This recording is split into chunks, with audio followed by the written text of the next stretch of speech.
যে এই ধরনের একটা সুন্দর আয়োজন করার জন্য। কারণ তোমরা তো জেনে থাকবে যে মানুষ যখন মারা যায় তার এই পৃথিবীর সব আমল থেকে যেই পুণ্য পাওয়ার কথা সেটা বন্ধ হয়, কিন্তু তার ওসিলায় যদি গাছ লাগানো হয় সেখান থেকে যদি পশু পাখি মানুষ আমরা যে উপকার ভোগ করবো আল্লাহ পাক হয়তো এই পুণ্যটা তার আমল নামে যোগ করবে। তো সেই উদ্দেশ্যে গাছ লাগানো। আমি এডুকেশন পাবনা ক্যারেট ক্লাব আমাদের সম্মানিত ট্যাকল মেম্বার রেসপেক্টেড স্যার এই ক্লাবের সকল এমপ্লয়ি এবং তোমাদেরকে আমরা ধন্যবাদ জানাই যে আমরা সুন্দর একটা উদ্যোগ এখানে নিতে পেরেছি। আমি এখানে এসেছি আজকে অ্যাপিকের পক্ষ থেকে। এই কাজে অ্যাপিকের শুরু থেকে শেষ পর্যন্ত সহযোগিতা ছিল। আমার ব্যাচ 24 নম্বর ব্যাচ পাবনা ক্যারেট কলেজ, তাদেরও এই কাজে উৎসাহ এবং সহযোগিতার ভূমিকা ছিল।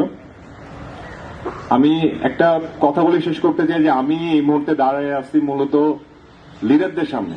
পাবনা ক্যাডেট কলেজ, এই কলেজের আসলে মূল উদ্দেশ্য রাষ্ট্রীয় এবং ব্যক্তিগত বিভিন্ন পর্যায়ে দক্ষ নেতৃত্ব তৈরি করা।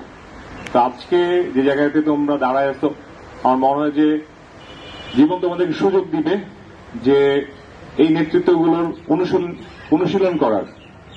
তো এখানে অপশন তোমাদেরকে দুইটাই থাকবে,